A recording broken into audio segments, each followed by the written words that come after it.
Hi everyone, in the front of me I've got VIVO V29 and let me share with you how to check the IMEI numbers of this device.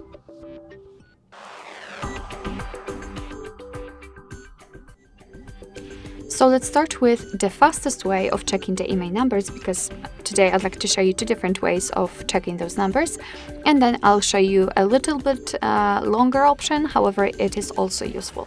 So let's start with opening the dialer, as it is the place where we can enter the code, which is responsible for showing us the proper pop-out window.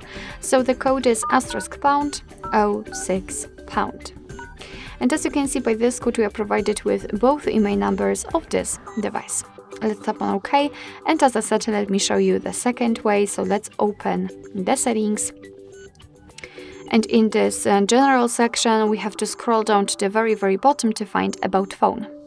Now let's localize the option Status. Let's tap on it. And as you can see, after scrolling down just a little bit, we've got both IMEI numbers for both SIM slots. Alright, so that will be all. Thank you so much for watching. I hope that this video was helpful, and if it was, please hit the subscribe button and leave the thumbs up.